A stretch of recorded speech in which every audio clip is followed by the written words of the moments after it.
안녕하세요. 저는 올해 46살인 보통의 여성입니다. 제 이야기를 다른 사람들이 보는 채널에 하려니 뭔가 쑥스럽네요.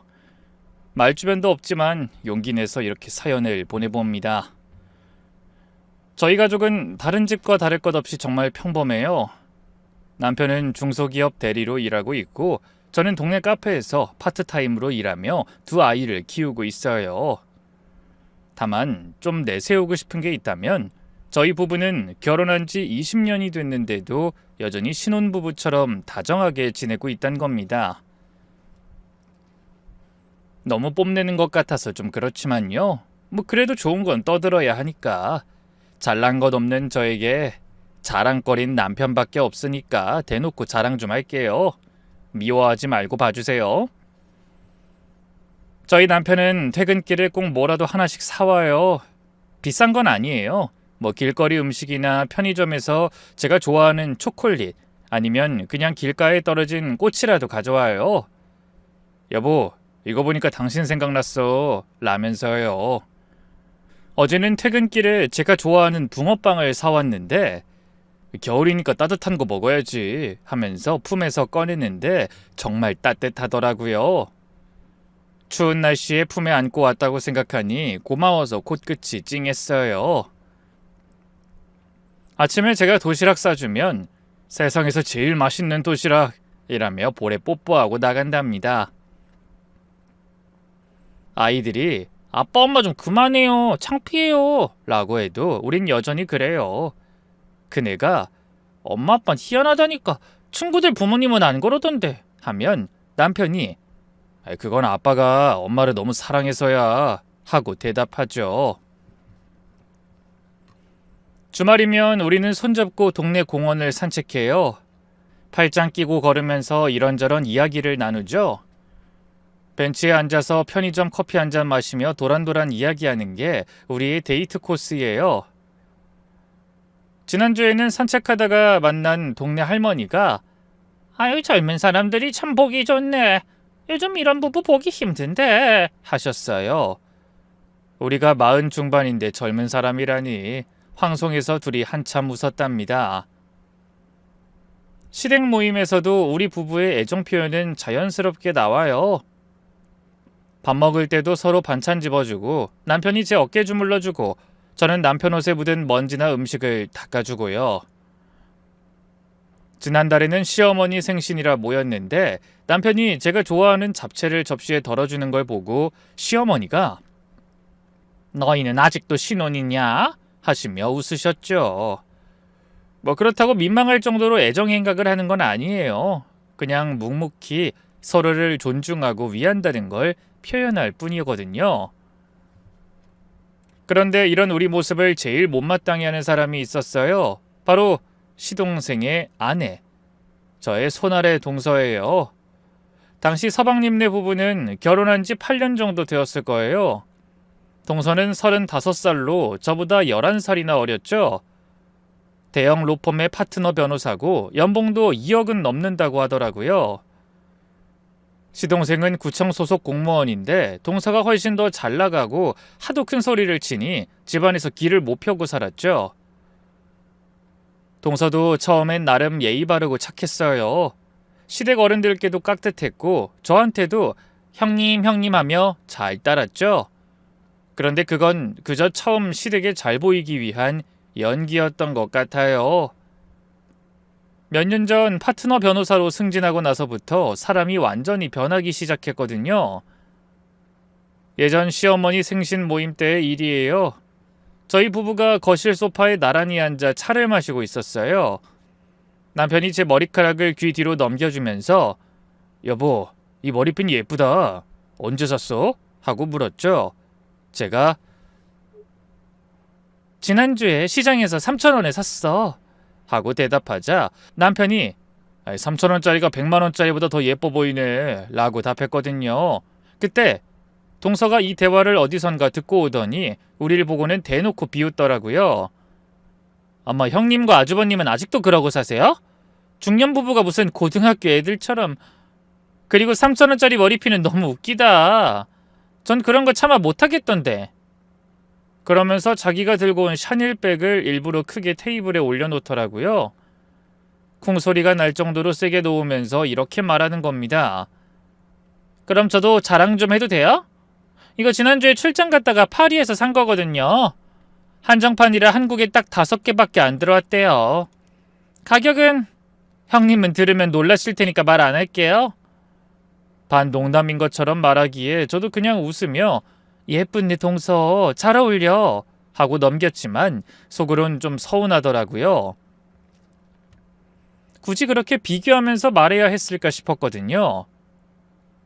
제가 평소에 곰탱이라는 말을 많이 들어서 이렇게 쉽게 대하나 싶기도 하고요. 시어머니가 오셔서는 가방이 다 뭐냐? 들고 다니기만 하면 되지. 라고 하시자 동서가 더 목소리를 높였어요. 어머님, 요즘은 가방도 투자예요. 이런 명품백은 나중에 되팔아도 값이 올라요. 형님은 이런 거 관심도 없으시겠지만 전 재테크 차원에서 명품 사는 거거든요. 그날 저녁 식사 때도 동서의 자랑은 계속됐어요. 새로 산 롤렉스 시계를 보여주며 이게 3천만 원인데 변호사들 사이에선 기본이에요. 라고 하고 다음 달에 간다는 두바이 여행 계획을 늘어놓으며 퍼스트 클래스는 정말 다르더라고요. 형님은 비행기 이코노미만 타보셨죠? 하고 묻더라고요. 남편이 제 손을 꼭 잡아주며 우린 우리대로 행복하니까 하고 속삭였지만 그날 밤 집에 오는 길에 남편이 미안해했어요. 여보, 나 때문에 고생이 많지? 나도 돈 많이 벌어서 좋은 거 사주고 싶은데. 무슨 소리야. 난 지금이 제일 행복한데. 돈보다 중요한 게 있다는 걸 우린 알잖아. 저에게 왜 이러는지 알 수 없었지만 동서의 부신은 갈수록 노골적으로 변했어요. 특히 돈 이야기가 나올 때면 꼭 우리를 깎아내렸죠. 어느 날은 시댁에서 조카들 교육 이야기가 나왔어요. 저희 큰애가 고등학생인데 수학학원을 다니고 있거든요. 한 달에 35만 원이라고 하니까 동서가 코웃음을 치더라고요. 35만 원짜리 학원이요? 그런 데서 뭘 배우겠어요. 우리 애는 아직 초등학생인데도 영어 과외만 200만 원이에요. 미국 아이비리그 출신 워너비 선생님한테 1대1로 배우거든요. 시어머니가 초등학생한테 그렇게 비싼 과외가 필요하니? 하고 물으시자 동서는 더 신이 나서 떠들었어요. 어머님, 교육은 투자예요. 형님처럼 그냥 동네 학원 보내면 애들 미래가 빤하잖아요. 우리 애는 국제중 보낼 거라 지금부터 준비해야 해요. 아, 형님은 애들 대학 등록금은 준비되셨어요? 요즘 사립대 등록금이 한 학기에 500만 원 넘는데 미리미리 하셔야죠. 제가 우리는 우리 형편에 맞게 최선을 다하고 있어 하고 대답하자 동서가 또 비꼬았죠. 그래요. 뭐 사람마다 기준이 다른 거니까. 근데 형님, 요즘도 시장에서 장 보세요?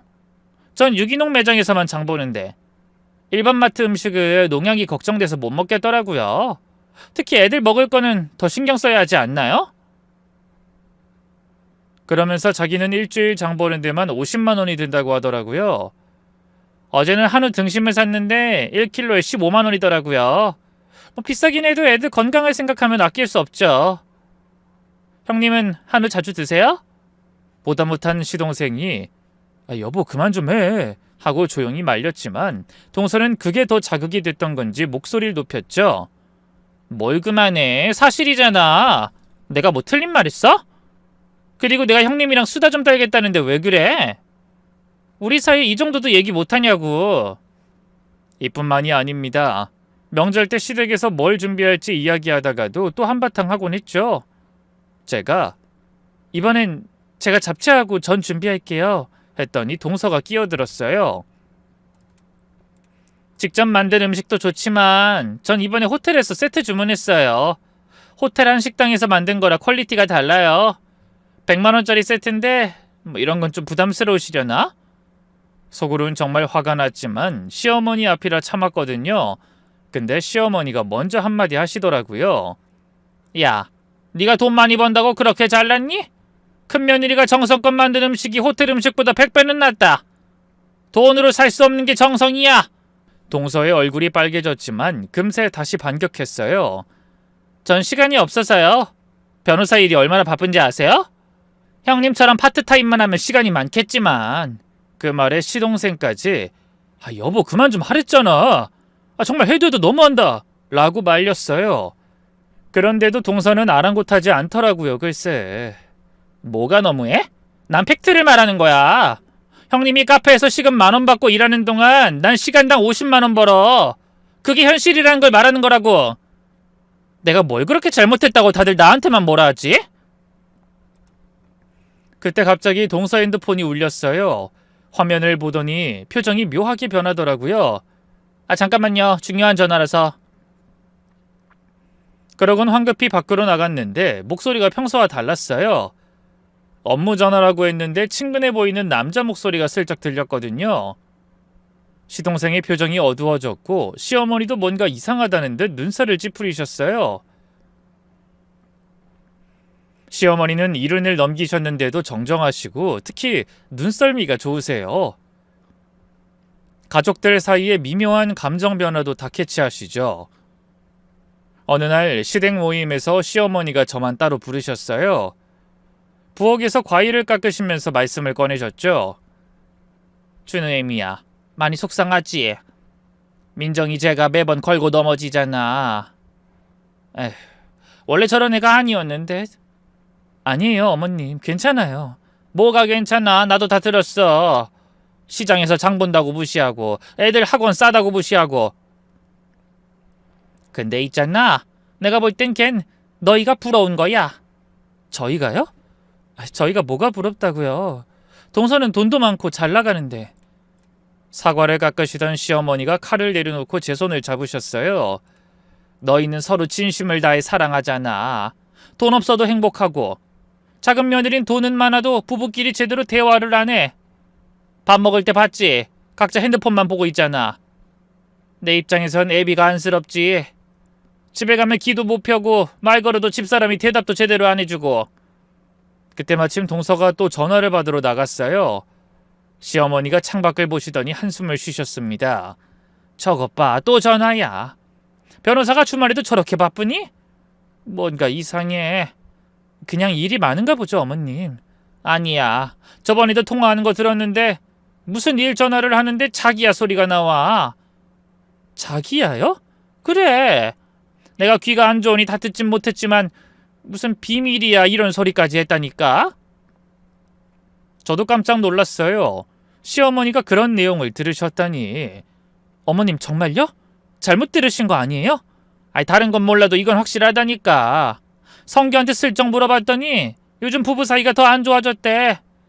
민정이가 야근한다면서 새벽에 들어오는데 술 냄새도 나고 향수 냄새도 진하게 난대잖아. 글쎄. 시어머니가 갑자기 목소리를 낮추셨어요. 내가 보기엔 바람이야. 여자가 남편한테 관심 없으면 다른 남자가 생긴 거거든. 특히 돈 많은 여자들이 더 그래. 돈도 있겠다 재밌는 밖으로 놔두는 거지. 그래도 그건 너무 심한 추측 아니에요? 추측이 아니야. 지난주에 성규가 별 생각 없이 말한 게 있거든. 어쩌다 신용카드 명세서를 봤는데 다른 지역에서 찍힌 내역이 몇 개 있었대. 그것도 낮 시간에. 무슨 변호사가 그렇게 국내 여행을 다니니? 저도 조금씩 의심이 들기 시작했어요. 그러고 보니 동서가 요즘 부쩍 화장을 진하게 하고 옷도 더 화려하게 입는 것 같더라고요. 시어머니가 계속 말씀하셨어요. 다 걱정이다 걱정이야. 그저 내 생각이 틀리길 바랄 수밖에. 준우애미야, 넌 정말 복받은 거야. 큰아들이 너한테 얼마나 잘하니? 아침에 출근할 때도 다정하고 퇴근하면서 꽃 사오고. 그게 진짜 행복이야. 돈은 있으면 좋지만 없어도 살 수 있어. 근데 사랑 없으면 못 살거든. 그때 동서가 들어왔는데 얼굴이 상기돼 있더라고요. 립스틱도 다시 바른 것 같고 머리도 다시 빗은 것 같았죠. 어머님, 형님이랑 무슨 말씀하세요? 큰며느리 칭찬하고 있었지. 이렇게 가정에 살뜰하고 남편한테 잘하는 며느리가 어딨니? 동서의 얼굴이 또다시 일그러졌어요. 어머님은 왜 맨날 형님 칭찬만 하세요? 제가 용돈도 많이 드리고 살림에도 크게 보탬 중인데. 그래, 돈 잘 버는 건 고맙다. 근데 난 부탁한 적 없거든. 어차피 네가 준 돈 네 자식 용돈으로 다 되돌려주는 거 너도 알고 있잖니. 그럴 시간에 네 남편 좀 봐. 집에서 맨날 눈치만 보고 있잖아. 부부가 그렇게 살면 안 돼. 너 요즘 야근 많아서 그러니? 일이 그렇게 많아? 순간 동서의 표정이 굳었어요. 많죠. 케이스가 많아요. 요즘 대형 소송 준비하느라. 그래? 그래서 그렇게 지역 이곳저곳 다니는 거니? 동서가 당황하며 더듬거렸어요. 아이 그건 클라이언트 미팅이 있어서. 아이 근데 어떻게 아셨어요, 어머님? 내가 어떻게 알았는지가 뭐 그리 중요하니? 어차피 애비 네 걱정뿐인데. 그걸 알면서도 등지면 사람이 아니다, 사람이 아니야. 동서는 더 이상 대답을 못하고 화장실 좀 하며 자리를 떴죠. 다음 실행 모임은 시동생 생일이었어요. 가족 모두 모여서 저녁을 먹고 있었는데 동서는 계속 핸드폰만 들여다보고 있더라고요. 밥을 먹다 말고도 카톡이 오면 바로 확인하고 뭔가 열심히 답장을 보내는 겁니다. 시동생이 조심스럽게 여보, 오늘은 내 생일인데 핸드폰 좀 내려놓고 같이 이야기하자 했더니 동서가 버럭 짜증을 내는 겁니다. 일 때문에 그런 거잖아. 당신은 모르겠지만 변호사는 24시간 대기 상태야. 그래도 오늘은 뭐? 당신 생일이 뭐 그리 대단해? 어린애도 아니고. 분위기가 쌓이지자 제가 화제를 돌리려고 했어요. 서방님, 올해 계획은 뭐예요? 승진시험 준비한다고 들었는데. 시동생이 씁쓸하게 웃으며 대답했어요. 뭐 열심히 해봐야죠. 제가 할 수 있는 게 그것뿐이니. 그때 또 동서의 전화가 울렸어요. 이번엔 전화가 아니라 카톡이었는데 동서가 화면을 보더니 얼굴이 확 밝아졌어요. 어머, 벌써 시간이 이렇게 됐네? 저 먼저 가봐야겠는데요? 동서 지금 가야 해? 케이크도 아직 안 잘랐는데. 급한 일이 생겼어요. 클라이언트가 갑자기 미팅을 잡아서. 시어머니가 밤 9시에 무슨 미팅이냐 하고 물으시자 동서가 더듬거리며 대답했어요. 외국 클라이언트라 시차가 있어서요. 거짓말이 뻔히 보였습니다. 시동생의 표정은 점점 어두워졌고 동서는 그걸 아는지 모르는지 서둘러 일어났어요. 먼저 갈게요. 생일 축하해 여보. 그 와중에 기분 풀어주려는 건지 아무렇지 않은 것처럼 보이려는 건지 시동생에게 볼뽀뽀를 하고 일어나더라고요. 그러다 가방이랑 핸드폰을 떨어뜨렸는데 화면에 뜬 메시지가 잠깐 보였습니다. 오늘도 그 호텔에서 만나자 라는 내용이었죠. 다행히 시동생은 못 봤지만 전 분명히 봤어요. 충격을 금할 수 없었고 너무나 혼란스러웠습니다.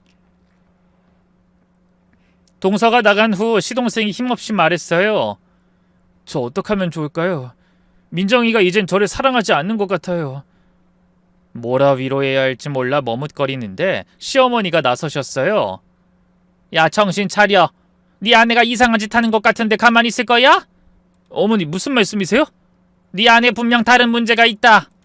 시동생은 별일 아니라는 듯 웃으며 에이 문제라뇨 라고 했지만 목소리엔 확신이 없었어요. 이번엔 제가 참다 못해 나섰죠. 서방님, 이건 걱정돼서 하는 말인데 동서 요즘 행동이 정말 이상하긴 해요. 심증도 증거잖아요. 뭔가 의심되는 거 없으세요? 그러자 밖에서 우리 이야기를 엿듣고 있던 동서가 문을 박차고 들어와 저에게 날카롭게 쏘아붙였어요. 형님 지금 무슨 소리라는 거예요? 의심? 아니 동서 우선 진정하고 불쾌했단 미안해. 난 그냥 걱정돼서. 걱정은 무슨 걱정?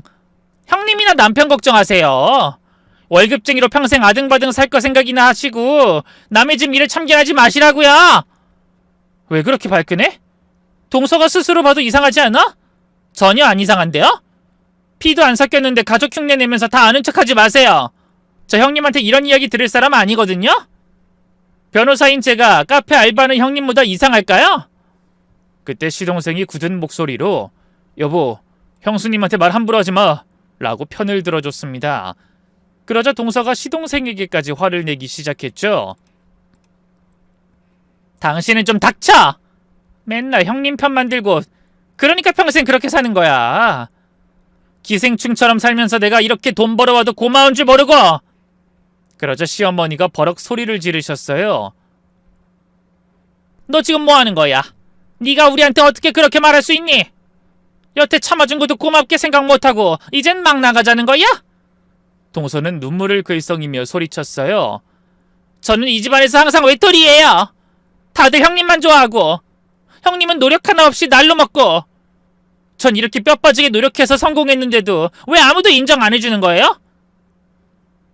이렇게 고래고래 소리를 지르고서는 핸드백을 들고 뛰쳐나갔죠. 시동생이 황급히 따라 나가려고 하자 시어머니가 붙잡았어요. 놔둬. 쟤 분명 뭔가 숨기는 게 있어. 너도 정신 차리고 알아봐. 그날부터 한 달 후 제 생일이 다가왔어요. 사실 46번째 생일이라 특별한 것도 없어요. 평소처럼 집에서 미역국 끓여 먹고 아이들이 케이크 하나 사오면 그걸로 충분하다고 생각했어요. 근데 생일 일주일 전부터 남편이 뭔가 들뜬 것 같았어요.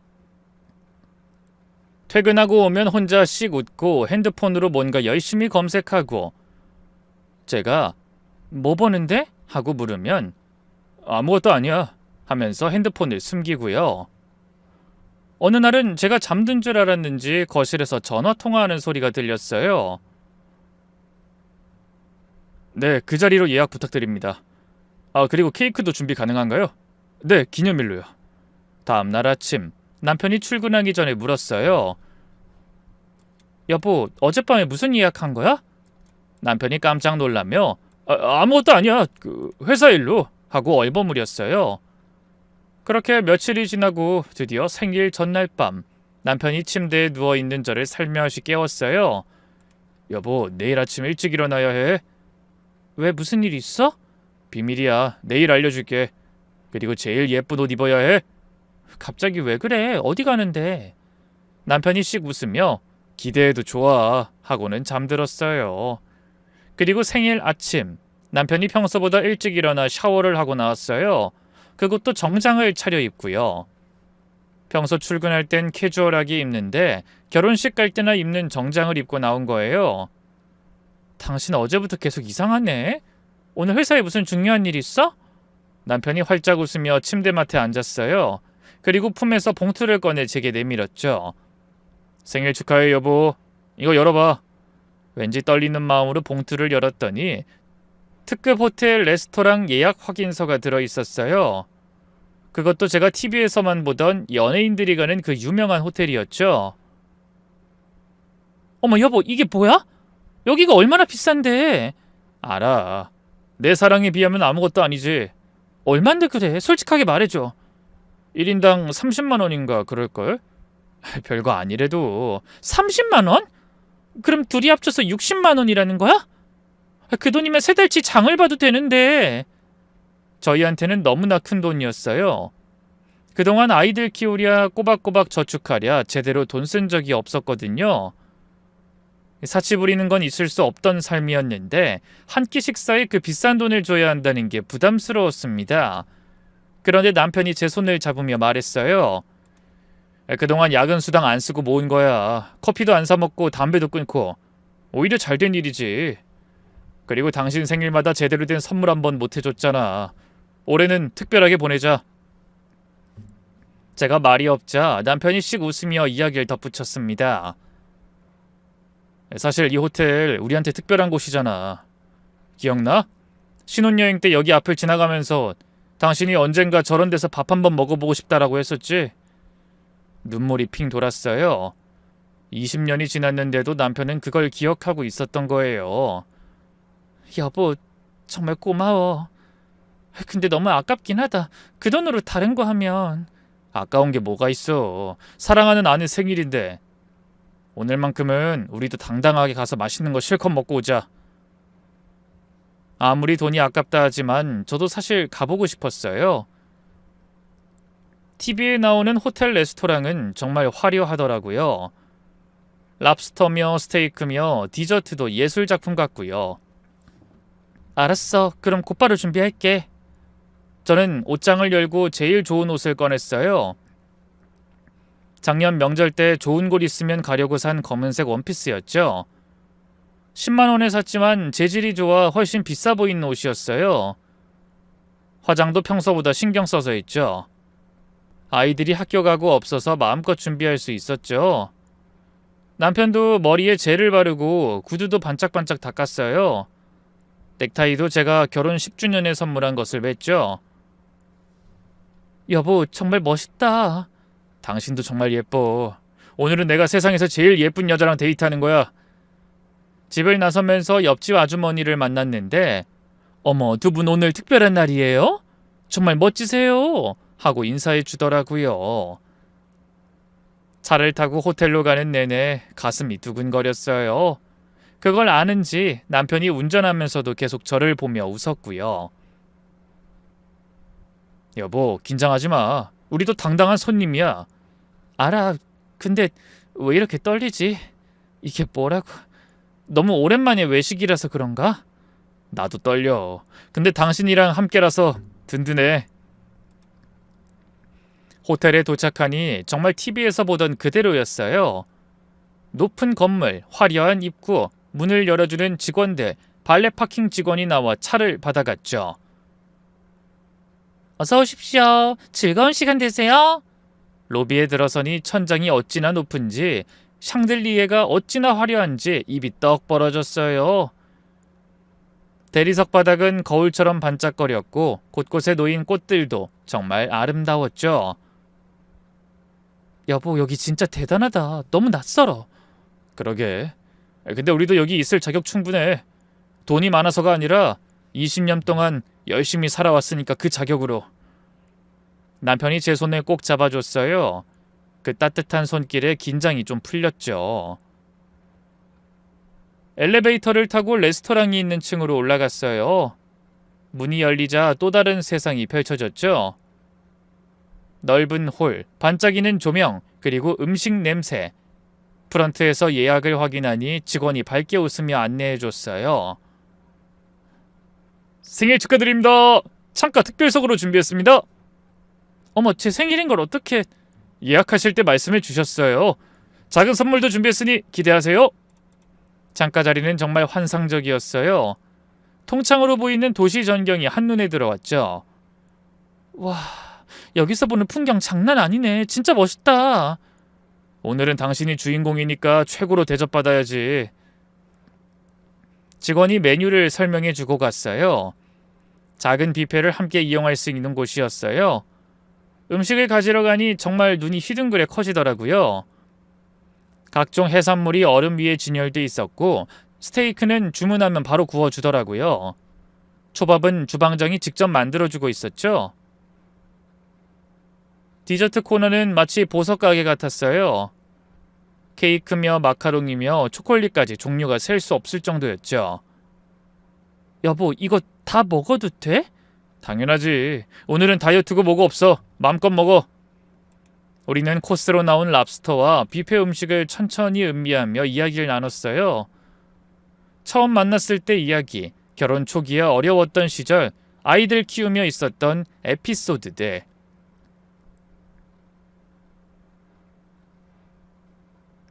여보, 기억나? 첫 월급 타서 당신한테 목걸이 사줬는데 알고 보니 도금이어서 일주일 만에 색 변했던 거. 기억나지? 그래도 그 마음과 정성이 얼마나 고마웠는데 아직도 보관하고 있어. 정말? 그런 것까지? 당연하지. 여보가 처음으로 사준 선물인데. 그렇게 행복한 시간을 보내다 디저트를 가지러 가려고 일어서는데 어머, 이게 누구야? 돌아보니 화려한 명품 원피스를 입은 동서가 시동생과 함께 서 있었어요. 평소보다 더 화려하게 치장한 동서와 불편해 보이는 정장 차림의 시동생이었죠. 형님도 여기 오셨어요? 동서의 목소리엔 놀라움과 함께 무시하는 듯한 뉘앙스가 섞여 있었어요. 물론 그땐 몰랐죠. 그 만남이 동서의 인생 최악의 날로 만들어주게 될 줄은.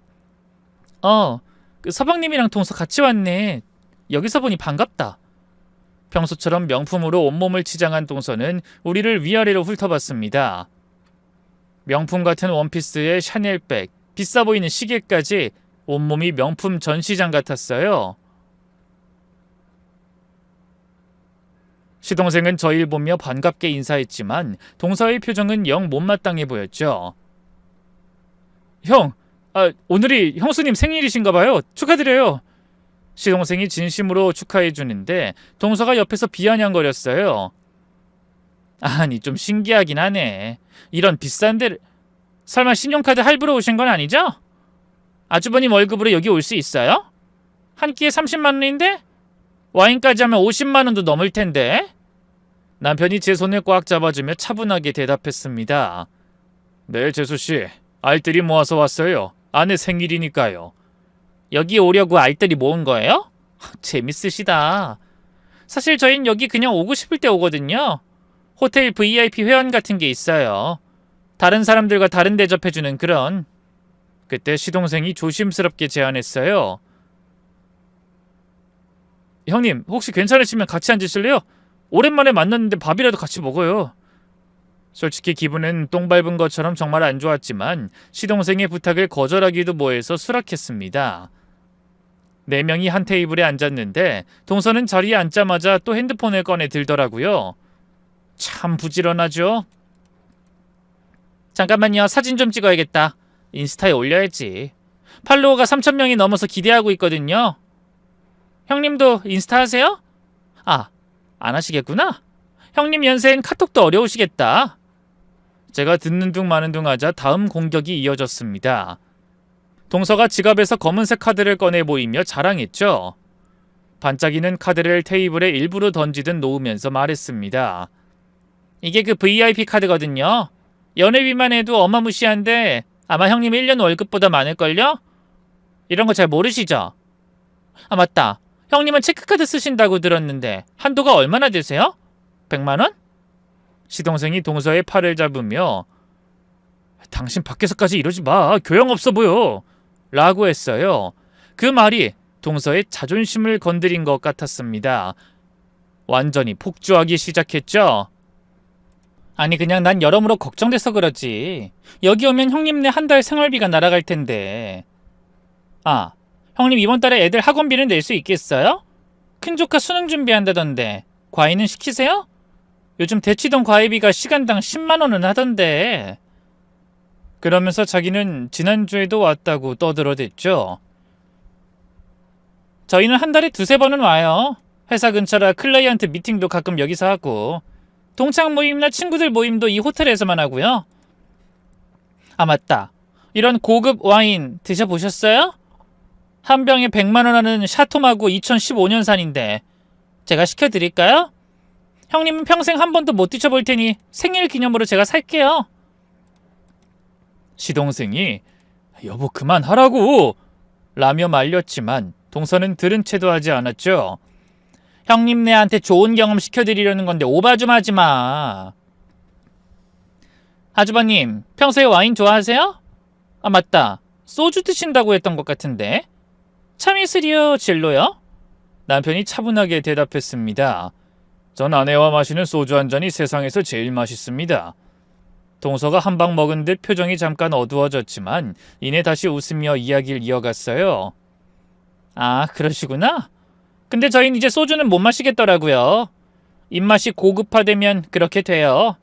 특히 제 입맛은 더 까다로워서 이탈리안 와인도 토스카나 지방 것만 마셔요. 프랑스 와인은 부르고뉴 지방 것만 마시고요. 재수씨, 늘 느꼈지만 말이 참 많네요. 피곤하겠어요, 사는 게. 네? 제가 피곤해요? 남편이 쏘아붙인 말에 동서가 격양된 듯 대답했습니다. 그러자 주변 테이블 손님들이 우릴 쳐다보기 시작했어요. 동서가 목소리를 크게 내서 다들 듣게 만든 거죠. 어떤 손님은 고개를 저으며 저런 사람이 다 있나? 하는 표정이었고 또 어떤 손님은 휴대폰으로 우리를 찍기도 했어요. 그렇게 동서가 계속 우리를 무시하고 있을 때 품격 있어 보이는 중년 남성이 우리 테이블로 다가왔습니다. 깔끔한 정장을 입은 걸음걸이부터 남달라 보이는 사람이었죠. 실례합니다. 혹시 불편한 점이 있으신가요? 뜻하지 않게 아까부터 계속 이야기가 들려와서요. 알고 보니 레스토랑 지배인이었어요. 동서가 득이양양하게 대답했죠. 아 지배인님 저 김 변호사예요. 일전에 인사드렸었죠? 여기 단골인데. 지배인은 기계적으로 동서에게 인사를 했습니다. 그리고는 저를 잠깐 봤는데 순간 잠시 멈칫하는 거예요. 뭔가 알아본 듯한 표정이었지만 아무 말 없이 상황을 지켜봤죠. 저는 영문을 알 수 없어 그저 가만히 있고요. 동서는 분위기에 아랑곳하지 않고 계속 떠들었습니다. 이쪽은 저희 남편, 여기 이분들은 저희 아주버님네 부부신데 처음 오셨대요. 그래서 제가 이것저것 설명해드리고 있었어요. 형님은 이런 고급 호텔 처음이라서 일일이 가르쳐드려야 하거든요. 이해하시죠? 아, 그러시군요. 그래서 말인데 저희 테이블 좀 더 신경 써주세요. 저는 직원이 계속 오가며 케어해주는 걸 기본이라고 생각하거든요. 심지어 전 단골이니까 그 정도는 해주실 수 있죠? 지배인이 의미심장한 표정으로 동서를 바라봤어요. 그리곤 조용히 말했죠. 김 변호사님은 정말 자주 오시죠. 특히 평일 낮 시간대. 당신 여기 자주 오는 건 알았는데 평일에도 자주 오나 보네? 시동생의 말에 동서는 당황한 듯 웃었습니다. 내가 말했잖아. 클라이언트 미팅도 오고 그랬다고. 그때 또 동서의 핸드폰이 울렸습니다. 화면을 보더니 표정이 확 밝아졌죠. 방금 전까지 거만했던 표정과는 완전히 달랐어요. 마치 소녀처럼 수줍어하는 표정이었죠. 잠깐만 자리 비울게요. 중요한 전화라서. 시동생이 또 그러네 라고 했지만 동서님이 일어서고 있었어요. 금방 올게. 정말 중요한 케이스거든. 1000억대 소송인데 상대 변호사가 협상하자고 해. 알아듣지? 근데 전화를 받으면서 나가는 뒷모습을 보니 어쩐지 신나 보였습니다. 분명 이상했죠? 동서가 나가고 나서 어색한 침묵이 흘렀어요. 시동생이 미안한 듯 고개를 숙였죠. 집사람이 요즘 일이 정말 많나 봐요. 밤에도 거의 안 들어와요. 뭐 일이 바쁜 거면 어쩔 수 없죠. 형이랑 형님한테는 늘 죄송해요. 저도 너무하다 싶고 부끄럽고 죄스러운데 집사람 말릴 방법이 없어요. 아시잖아요. 말리면 더 심하게 구는 것. 면목이 없네요. 저희는 괜찮다는 말밖에 할 수 없었습니다. 시동생이 가장 힘들 테니까요. 그런데 이상한 건 레스토랑이 통유리로 되어 있어서 밖이 다 보이는데 동서가 전화하는 모습이 영 부자연스러운 겁니다. 웃으면서 막 손짓하고 머리카락도 계속 만지고 몸을 이리저리 흔들고 심지어 춤추듯이 제자리에서 빙글빙글 돌기도 했어요. 지배인이 우리 곁에 계속 서 있었는데 밖을 내다보더니 고개를 저으며 혀를 쳤어요. 에휴, 저런. 네? 뭐가 저런이요? 시동생이 물었지만 지배인은 그냥 미소만 지었죠. 10분이 지났는데도 동서는 계속 통화 중이었어요. 그러다가 갑자기 건물 모퉁이로 사라졌습니다. 전화하면서 어디론가 간 거예요. 이상하네. 보통은 5분이면 끝나는데. 시동생이 불안해하며 계속 밖을 내다봤어요. 그때 옆 테이블에 앉아있던 중년 여성분이 우리에게 조용히 말을 걸었어요. 실례지만 아까 그 여자분 자주 봤어요. 항상 젊은 남자랑 오더라고요. 시동생의 얼굴이 곧바로 굳었습니다. 네? 젊은 남자요? 네, 한 달에 2-3번은 봤어요. 항상 목요일 점심때 와요. 제가 목요일마다 여기서 친구들 모임이 있거든요. 지배인이 재빨리 끼어들었죠. 손님, 이 다른 손님 사생활에 대해 잠깐만요. 조금 더 이야기해 주실 수 있나요? 시동생이 급하게 물었지만 그 여성분은 본인 몫을 다했다는 듯 입을 다물었어요. 상황이 점점 위태로워지고 있었습니다. 15분, 20분이 지나도 동서는 돌아오지 않았어요. 시동생이 핸드폰을 꺼내 전화를 걸었지만 받지 않았죠.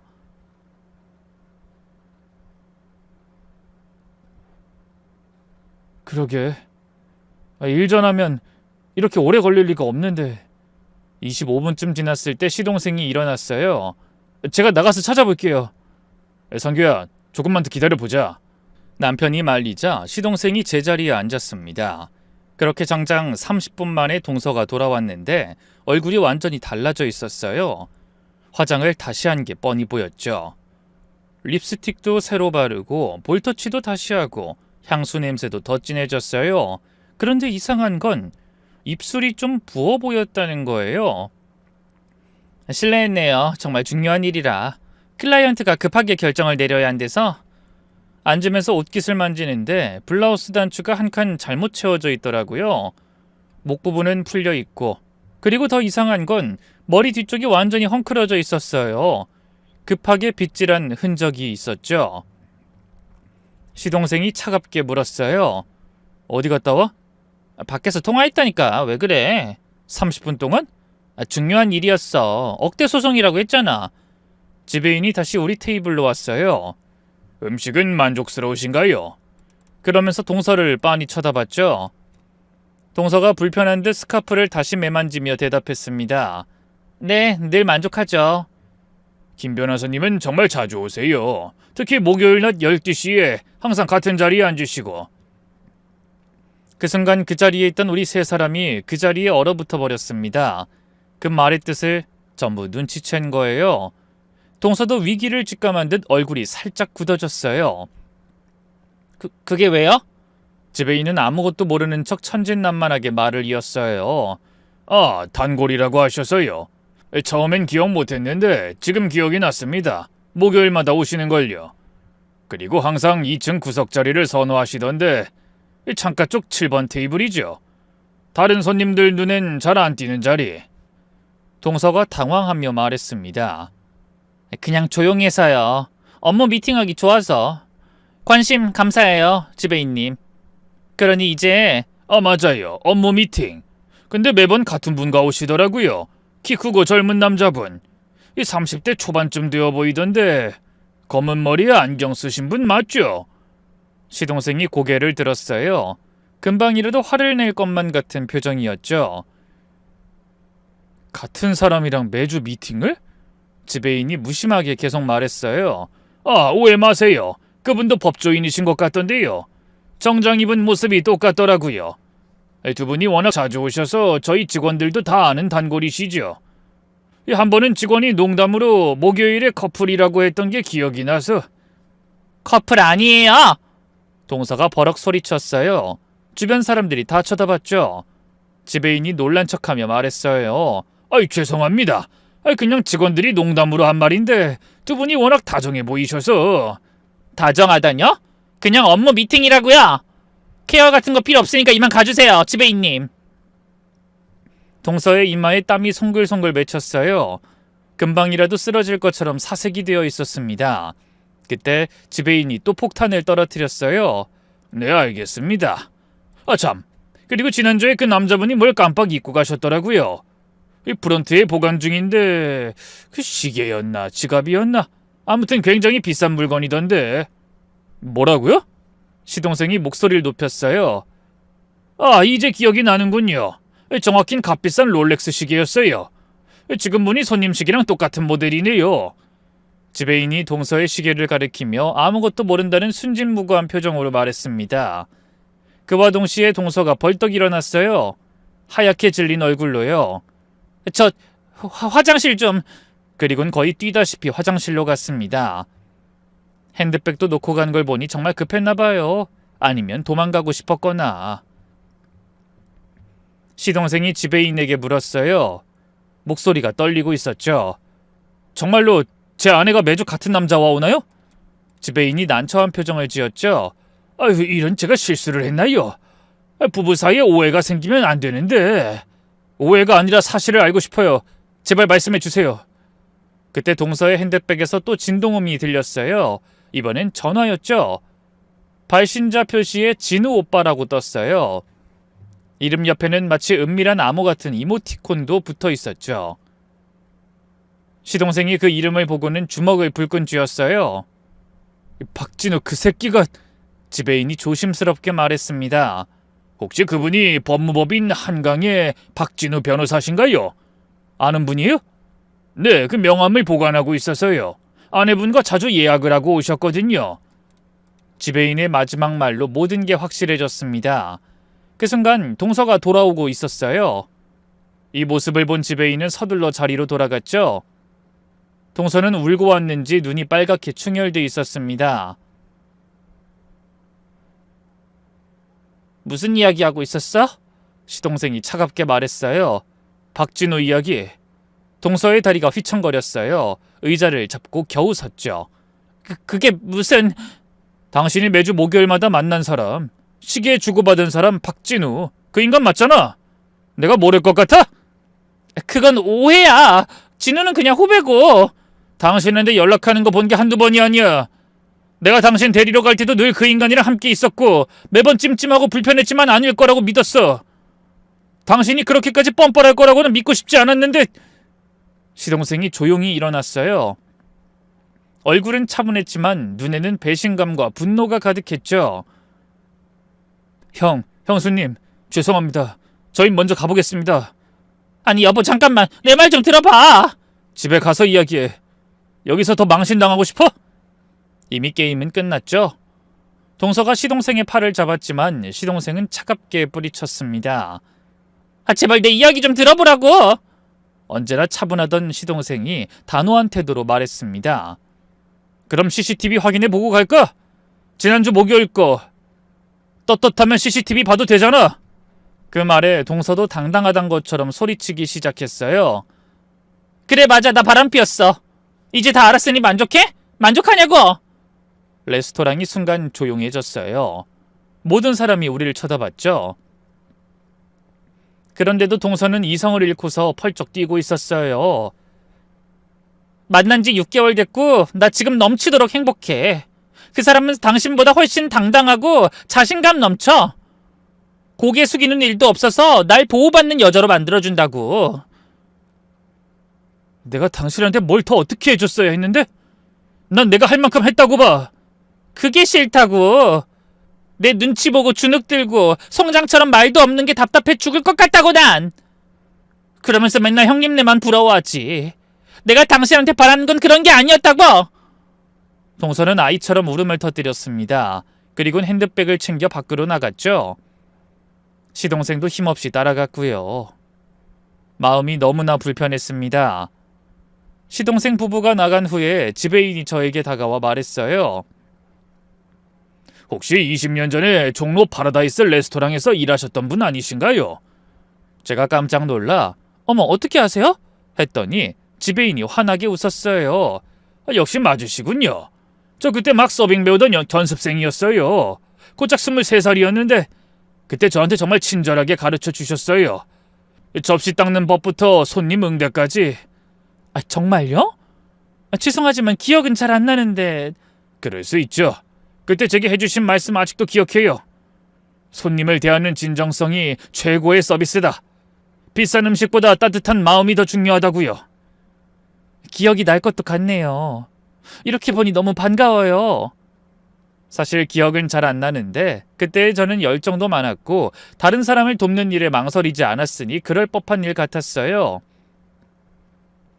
저도 모르는 기억이 절 돕고 있었다니 뭔가 신기하더군요. 집에 있는 직원들을 시켜 특별 와인과 거대한 케이크를 가져오게 했어요. 직접 돈을 주고 사 먹기엔 과분한 것들이었죠. 이건 제가 그때 은혜를 갚는 서비스입니다. 부담 갖지 마시고 편히 즐겨주세요. 시동생의 슬픔을 눈앞에서 본 건 너무나 괴로운 일이었어요. 다만 동서의 만행이 그렇게 드러난 건 속이 다 시원하더군요. 저희는 선물 받은 와인과 케이크를 챙겨 나왔습니다. 뜻하지 않게 정말이지 잊지 못할 기념일이 됐죠. 일주일 후 시동생이 저희 집에 찾아왔어요. 많이 야위었더라고요. 그동안 감사하고 또 죄송했어요. 형과 형수님 보면서 많이 배웠는데 전 실패했네요. 무슨 말씀이에요. 이제부터 다시 시작하면 돼요. 시동생이 충격적인 사실을 말하기 시작했습니다. 알고 보니 와이프는 그놈이랑 작년부터 만났대요. 국내 이것저것 안 가본 데가 없고 제주도랑 일본도 갔었대요. 출장이라고 거짓말하고. 제가 정말 바보였어요. 동서가 대체 왜 그랬을까요? 형과 형수님을 부러워한 거죠. 돈은 없어도 행복한 게 부러웠다고. 자기는 돈은 많아도 사랑받지 못한다고 생각한 것 같아요. 저는 표현이 부족한 사람이니까. 그렇다고 해서 모든 걸 서방님 탓으로 돌리진 마세요. 아무리 그래도 부부 사이에 의리는 지켜야 하잖아요. 제가 해줄 수 있는 말은 그게 전부였죠.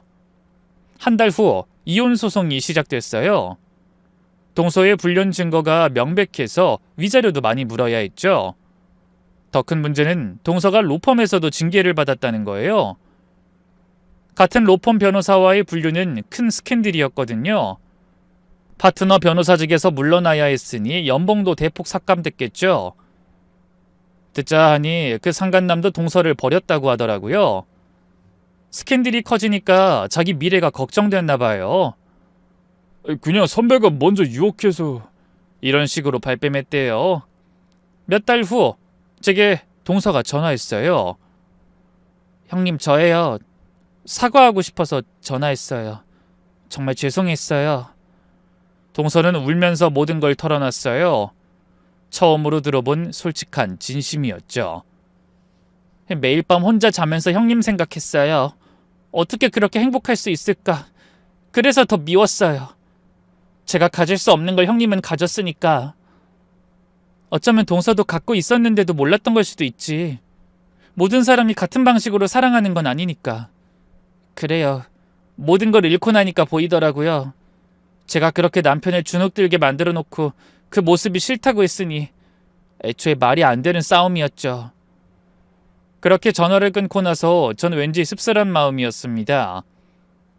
사실은 통쾌하기만 할 줄 알았는데 말이죠. 그래서 옆에 있던 남편에게 말했어요. 나 너무 바보 같나? 한편으론 동서가 불쌍하기도 하거든. 그건 당신 생각이니 바보 같을 건 없지. 그래도 자업자득이야. 그렇게 무시하고 깔보더니. 본인이 부족하다고 해서 남을 깎아내리는 건 사람이 할 짓이 아니잖아. 시동생은 이혼 후 열심히 살고 있어요. 일에 더 충실하고 자기 개발도 하고 있죠. 그리고 얼마 후 좋은 사람 만나 재혼까지 했어요. 같은 직장 동료인데 수수하지만 마음이 따뜻한 분이래요. 형, 그리고 형수님, 저 이번엔 정말 행복해요. 서로 아끼고 사랑해주는 결혼 생활을 이제야 해보는 것 같아요. 금전적으로 넉넉하진 않아도 마음이 통하거든요. 이제 저도 형님네처럼 살고 싶어요. 시어머니도 새며느리가 마음에 드는 듯 흡족해 하셨어요. 그래서 2번 실패는 없나 보다. 이렇게 착한 아이가 가족이 되었으니 말이야. 무엇보다 우리 아들을 사랑해주는 게 보이거든. 그 일이 있은 후 우리 부부는 더욱 가까워졌어요. 매년 제 생일이면 그 호텔에 가요. 지배인님이 항상 반갑게 맞아주시죠. 올해도 오셨네요. 이번엔 특별 대접 안 해도 돼요. 아니 무슨 말씀을요. 제가 해드리고 싶어서 그런 건데. 저희는 VIP 카드가 없어도 최고의 서비스를 받아요. 돈보다 귀한 게 사람의 인연이라는 걸 실감하죠. 남편은 여전히 퇴근길에 꽃을 사와요. 어제는 장미꽃 한 송이를 사왔는데 당신이 우리 집의 여왕이라며 머리에 꽂아주더라고요. 아이처럼. 여보, 여전히 행복해? 그럼요. 세상에서 제일 행복하지. 인생은 참 아이러니해요. 가진 게 많다고 행복한 게 아니고 없다고 불행한 게 아니더라고요. 중요한 건 서로 사랑하는 사람과 함께하는 것, 그게 진짜 행복이라는 걸 우리는 매일 증명하며 살고 있어요. 그날 호텔에서의 일은 많은 걸 깨닫게 해줬어요. 겉모습에 속지 말 것, 진정한 가치는 눈에 보이지 않는다는 것, 그리고 무엇보다 서로 사랑하는 사람과 함께하는 평범한 일상이 최고의 선물이라는 것을요. 여러분도 지금 옆에 있는 사람을 한 번 더 안아주세요. 그게 100개의 명품백보다 1000개의 다이아몬드보다 더 값진 보물이니까요. 돈으로 살 수 없는 행복을 우리는 이미 가지고 있을지도 모릅니다. 다만 깨닫지 못하고 있을 뿐이죠. 오늘도 남편은 퇴근하면서 여보, 사랑해 라고 말할 거예요. 저도 나도 사랑해 라고 대답하겠죠. 늘 그랬던 것처럼 진심을 다해. 이게 우리의 일상이고 우리의 행복이니까요. 긴 글 읽어주셔서 감사합니다. 여러분에게도 더없이 충만한 행복이 오길 바랍니다.